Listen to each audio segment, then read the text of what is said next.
comenzando el live, un live importante. Hoy tenemos dos circunstancias importantes. La primera, que el tema es crucial, creatividad y neurocreatividad. Y la otra, que hay alguien que me quiere reemplazar y que está empezando a intervenir en este programa. Vamos a ir generando ya audiencia. Gracias, Yacer, por tu puntualidad para todo. Y estamos en segundos por comenzar ya este live con este tema tan importante. Y como siempre dijimos, hay que cumplir en tiempo y forma con los temas, así que gracias a los que están y comenzamos. Neurocreatividad, un desafío que nos está planteando la neurociencia hoy día. El desafío es el siguiente. Hasta ayer creíamos que se nacía o genéticamente se heredaban capacidades creativas, que la creatividad, la innovación, la capacidad de intuición venían o por herencia genética, como decíamos recién, o quizá tal vez por esas casualidades de la naturaleza, por algunos iluminados que tal vez tenían esa capacidad. Hoy estamos en condiciones de afirmar que a la creatividad se la puede generar en cualquier cerebro, que podemos tener en cualquier cerebro la capacidad de desarrollar en él creatividad. Solamente habría ciertas limitaciones en el caso de cerebros con ciertas dificultades de desarrollo. Mencionamos en nuestras clases, por ejemplo, personas que tienen infraalimentación en temprana edad, donde se produce una cierta raquitización dendrítica, o personas que han ingerido en forma intensa y continuada drogas, que destruye conexiones neuronales, y en esos casos sí hay limitaciones porque se dificulta la conexión entre las neuronas y justamente la creatividad tiene que ver con conexiones entre neuronas. En principio decirles lo siguiente, la metodología en 3-4 pasos respecto de cómo ser creativos, después yo le voy a pedir a Pablo que agregue algunas cosas que él está trabajando, que son aquellas cosas que hoy, y tal vez sin tan hoy, lo que próximamente va a incidir, y no solamente en creatividad, que tiene que ver con algunos aspectos de la física cuántica aplicada a la creatividad. En primera instancia, decirles que hoy, las circunstancias del mundo que vivimos nos dificulta a la inmensa mayoría a ser creativos en tanto y en cuanto no hagamos algo para permitirnos serlo. En primera instancia, decirles, el condicionamiento emocional afecta a la posibilidad de ser creativos. Diría que incluso reduce y hasta elimina la posibilidad de ser creativos. Y uno de los condicionamientos emocionales muy importantes en el mundo de hoy día es el estrés. Recuerden lo que siempre hemos dicho, el estrés reduce, jibariza funcionalmente al cerebro. Esto es decir, reduce la cantidad de variables que el cerebro puede utilizar en simultáneo en el momento que está estresado. Y eso es anticreativo totalmente. Entonces, el primer elemento importante para posibilitar entrar en un programa que nos desarrolle capacidad creativa es el de autoliderar emociones. Y, oigan bien, no dije controlar emociones, dije autoliderar emociones. Porque la emoción negativa, la emoción positiva, si esto lo controlamos, probablemente en algún momento explote, como explota cualquier olla de presión. Para los que saben de cocinas, no es mi especialidad, como todos saben. Pero ciertamente que tenemos que liderar y autoliderar emociones. Tenemos que saber pilotear estas circunstancias. Y les doy 2 o 3 reflexiones en este punto. La primera, que tenemos que hacer programas de meditación, relajación diariamente. Y les recomendaría 3 veces por día. ¿Por qué esto? Por 2 razones. Primero, porque la meditación no solamente permite recuperar energía al cerebro, sino que también nos da una capacidad de recuperar de alguna manera estados de equilibrio emocional. La segunda situación, y esto está comprobado en el mundo de hoy día, es que la persona que hace durante un tiempo, ahora sí prolongado, de meditación diaria 3 veces por día, adquiere la capacidad de no estresabilidad. Esto significa, puede llegar a adquirir la capacidad de permanentemente estar en esa situación de que las circunstancias de entorno que pueda tener, que motivan al estrés a todo el mundo, podríamos evitarnos de tenerlo. Es decir, estaríamos en esa circunstancia de no estresabilidad. Entonces, a partir de esto, de tener las herramientas como para liderar, superar las instancias de estresabilidad, es decir, adquirir ese estado de equilibrio permanente, tenemos que iniciar un proceso que facilita al cerebro la capacidad de crear. La primera es estimulación variada, intensa y amplia, es decir, información, es decir, investigación. Vamos a decirlo más claramente, es transpiración investigando cosas. ¿Quieren ser creativos? Esa biblioteca, ¿saben qué? No dejar un libro o una investigación por hacer. La máxima que pueda, no estoy diciendo esta inmensidad de cosas, estoy diciendo como metáfora, tenemos que alimentar al cerebro, pero no solamente de uno y exclusivo tema.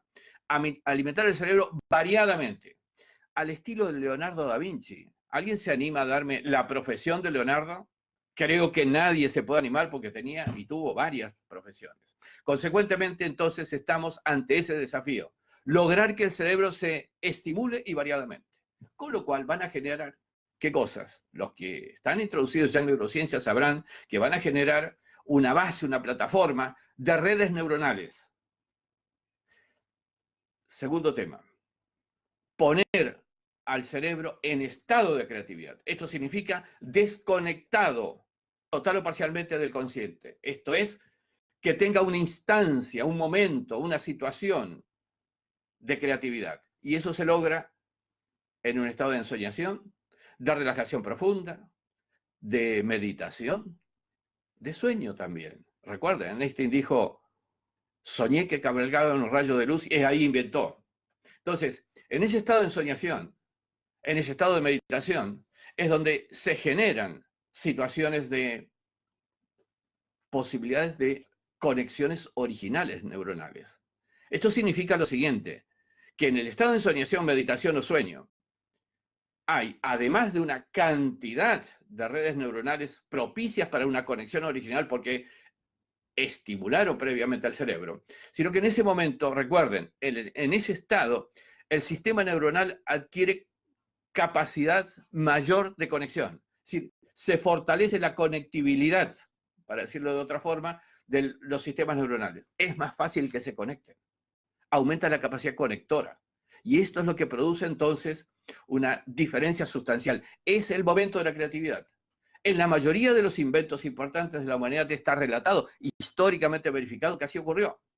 Y sin apelar a Einstein, Newton, soñando bajo un manzano, y así otros casos. Ahora, aquí hay una circunstancia ya para que lo pensemos entonces desde un punto de vista ya hacia futuro. Y es la siguiente. Nosotros hablamos siempre de que la generación de estimulaciones se produce primero ampliando la capacidad perceptual de cada persona para que perciba más cosas en la unidad de tiempo.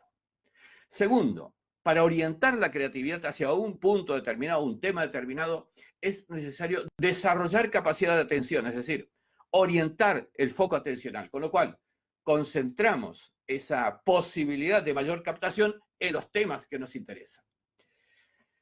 Y luego, aumentando la densidad atencional, se produce entonces una facilitación del momento eureka, el momento de entendimiento o el momento creativo. Esto significa que de alguna manera, forzando la atención, aumentando las unidades de atención por el tiempo, estamos logrando ese efecto de densidad de atención.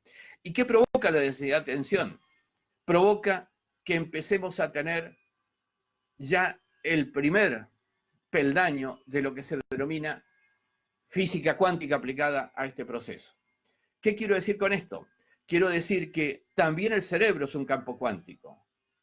El campo cuántico que permite empezar a pensar en aquella primera frase que en los estudios de cuántica todo el mundo ha hecho allí en la primaria, secundaria, lo observado cambia por el mero hecho de ser observado. Pero claramente hay que fortalecer la observación, hacer más fuerte la observación.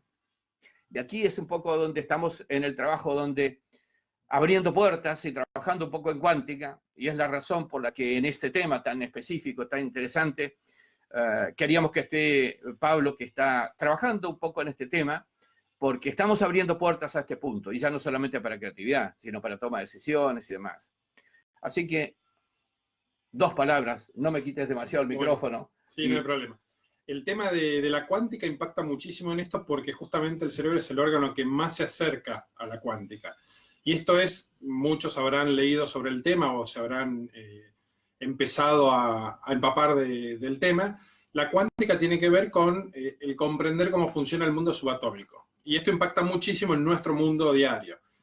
Y tiene que ver con un cambio de paradigma. Es decir, mucha gente se ve dificultada de entender cómo funciona la cuántica y cómo le afecta en su vida diaria porque hay un cambio de paradigma muy fuerte. No es el cambio de paradigma que algunos nos han enseñado, no sé, en un curso de ventas, de pensar en el cliente como quien tiene siempre la razón o pensar en el canal como un cliente, que son cambios de paradigmas muy sencillos. No lo son siquiera. Acá hay cambios de paradigmas muy grandes. Empezar a entender que una misma cosa puede estar en dos lugares al mismo tiempo, que la información puede trasladarse entre dos puntos en forma espontánea, instantánea y sin ningún tipo de dilatación, es decir, incluso más rápido que la velocidad de la luz. Empezar a pensar que las cosas pueden comportarse de una forma diferente. Y este tema de que un objeto puede cambiar por el mero hecho de ser observado o no, es muy importante porque significa que realmente cambia, pero no es que cambia su forma de comportarse nada más, cambia su naturaleza, y esto lo pueden explorar trabajando o estudiando el tema de la dualidad onda-partícula. Si bien son cosas muy específicas, son cosas que nos impactan, empezar a estudiar lo que es el horizonte de sucesos, son un montón de temas que cuando los vamos trasladando a nuestra vida diaria y empezamos a involucrarlo en nuestra capacidad creativa, nuestra capacidad de gestión, el manejo de personas, o cómo nos relacionamos, vemos cuánto nos pueden aportar. Es muy profundo, hay muchísima información y es algo que estamos estructurando justamente para poder enfocarlo en estos temas. Bien, aquí hay un tema que menciona Pablo que me parece importante, que es la discusión. Y van a ver en la bibliografía, miren, allí hay toda una columna de libros que tienen que ver justamente con cuántica, cuántica básica, cuántica aplicada, neurocuántica, etc. Pero la discusión que está en la doctrina hoy día, sobre todo en la doctrina avanzada que pretende abrir caminos nuevos, es algo que mencionó Pablo al comienzo, es decir, ¿qué tanto aquello que ocurre en el mundo subatómico podemos plantearlo en estos términos, en esta dimensión, en este nivel, en este panorama que queremos trabajar que tiene que ver con el mundo subatómico? Primera pregunta, yo dije algo al comienzo que me parece que me gustaría traerlo un poco a la discusión, y es el hecho de que el cerebro termina siendo un campo cuántico. ¿Por qué? Porque no se olviden, fíjense, las dimensiones, por tomar, y tal vez me lo va a cuestionar Pablo decir lo que voy a decir, pero lo voy a decir igual, dimensiones.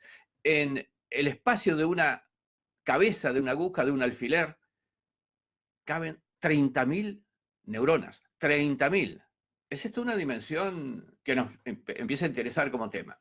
El segundo elemento que quiero tirar sobre la mesa en esta reunión de personas que nos interesan la evolución, porque muchos de los que están presentes los conozco y sé que de alguna manera están interesados en este tema, es el siguiente. El pensamiento es energía. El pensamiento es energía. El pensamiento, entonces, influye sobre las cosas. Nosotros, todos, nuestros elementos, cualquiera de los elementos que están aquí, finalmente, en el nivel subatómico, si lo analizamos, son más vacío energético que materia. Y si el pensamiento es energía y tu entorno es un vacío energético, fácil es deducir rápidamente o preguntarnos qué influencia tiene justamente esta energía de mi pensamiento sobre ese vacío energético que hay en torno. Entonces, empecemos a pensar de qué manera esto cuaja en una realidad que tal vez tenemos que pensarla fuera de los parámetros de las metodologías científicas que hasta ayer aceptamos. Miren, yo fui objeto de restricciones muy intensas, sobre todo en algunas experiencias en algunas universidades, en el sentido de que para todos los papers, para todos los trabajos, para todas las investigaciones, había que estar sujeto estrictamente a los parámetros de la metodología científica. Más aún, yo recuerdo la presión, no quiero decir en qué lugar, más de uno me lo habrá escuchado decir, con lo cual sabrá a qué me refiero, que me dijeron, me rechazaron los primeros papers científicos que yo presenté. ¿Por qué? Porque no tenía en todas las páginas un autor de referencia al pie. Estamos hablando de un cambio rupturista. Estamos hablando de un cambio cualitativo. Si esto es así, definitivamente, ¿qué autor de referencia puedo poner en un paper rupturista? Porque estoy rompiendo la tradición, la metodología, finalmente. Entonces, ese es uno de los temas que incluso se lo dejo picando a Pablo para una unas últimas reflexiones porque ya me gustaría ir redondeando el tema. El pensamiento es energía, la emoción dirige, orienta la energía. Si resolvemos el equilibrio emocional, tenemos capacidad de orientar la energía. Y por cierto, esta discusión de que lo que aplica a lo que hasta ayer era exclusivo del mundo subatómico, ¿es posible que lo apliquemos ahora? ¿Y esto cómo repercute en la creatividad? Bien, sabemos, o al menos lo sabe el mundo científico a nivel del estudio de la física, que existe una relación entre la física cuántica y nuestra física normal. Lo que pasa es que todavía no se comprende. Existen teorías, existen muchos postulados, incluso la teoría de las cuerdas, que es una teoría que caja muy bien con la realidad, pero no tiene forma hoy con nuestro estado actual de la tecnología para ser demostrada, en donde sabemos que existe un vínculo, solo que no conocemos cuál es. Existe una fórmula que une los dos mundos, pero no sabemos cuál es. Y lo del cerebro, es decir, hay mucha razón en lo que estaba diciendo el doctor recién, porque es, en realidad, la interacción entre las neuronas se da a nivel molecular, que está mucho más cerca de este mundo de lo que cualquier órgano puede estarlo en nuestro cuerpo. Y aparte, un postulado de la física cuántica, que es básicamente la que hoy tiene la delantera en términos de explicar la realidad, es que la materia es energía, pero lo es realmente. Simplemente es una manifestación de la energía, es una manifestación de la luz, de la energía. Solo que la vemos de una manera y no de otra. Así como una onda la podemos percibir como un sonido, también la podemos percibir como luz, como un color, o lo podemos percibir como un aroma. Es una realidad que realmente se explica mucho más fácil cuando tomamos en cuenta este tipo de postulados, como la física cuántica, cuando intentamos explicarlo a partir de algo mucho más viejo o antiguo, que sirve, pero que no es tan adaptado a la realidad actual. Entonces, si quisiéramos hacer una síntesis de todo esto, yo diría, primero y principal ahora, el equilibrio emocional, la no estresabilidad, ya no solamente tiene que ver para generar un estado de mayor disposición a recibir las estimulaciones más de orden neurocognitivo para generar un entramado neuronal que haga mejor base para la creatividad, sino que además luego, en el momento de dar al cerebro la posibilidad, la plataforma creativa, también es importante. El segundo hecho sigue siendo importante la estimulación del cerebro para que todas esas estructuras se multipliquen más y más. Y no olvidemos, el cerebro tiene una inmensidad de potencial de conexiones todavía siquiera evaluado, porque es prácticamente infinito. No se olviden que aquello de las 100.000 millones de neuronas que tiene un cerebro humano, hoy queda tal vez corto en cuanto a cantidad, pero además las miles de conexiones que cada una puede hacer. El segundo tema es entonces el estado de disposición, de posibilidad, de plataforma creativa, meditación, sueño, ensoñación. Pero además, ahora entonces quiero agregar esta puertita hacia futuro, una puerta hacia futuro en la que vamos a ser totalmente abiertos y sinceros. Es una puerta que tenemos que experimentar. Es una puerta que se ha abierto, sí se ha abierto, pero hay que atravesar el umbral. Y atravesar el umbral significa empezar a descubrir, empezar a ajustar lo que pensamos y lo que investigamos, empezar a aplicarlo y empezar a integrarlo. De mi parte, yo puedo decir, estoy absolutamente convencido, sobre todo con todo el material de investigaciones últimas que han aparecido, de que hay mucho de esto. Hay mucho de esto. Solamente mencionarles algo. Yo leí un material hace poco tiempo atrás de una periodista científica británica que hablaba de experimentos de la intención. ¿Qué significa un experimento de la intención? Significa experimentos del poder del pensamiento, no quiere decir otra cosa. De verificaciones científicas concretas, metodología científica de por medio, además, de que con la intención se producían efectos, se corregían situaciones. Entonces, esto que parece una hipótesis un tanto arriesgada, cada día que pasa, reduce el nivel de riesgo y empieza a terminar incorporando cada vez más grados de probabilidad. Pero como hoy estamos en un mundo que cambia, sigue cambiando y va a seguir cambiando cada vez más rápido, pues más rápidamente tenemos que entrar en los caminos, qué puertas abiertas tenemos para poder ir enfrentando situaciones nuevas y descubriendo situaciones nuevas. Ya no hay un cambio de escalones de una misma escalera, no estamos ascendiendo por una escalera del conocimiento.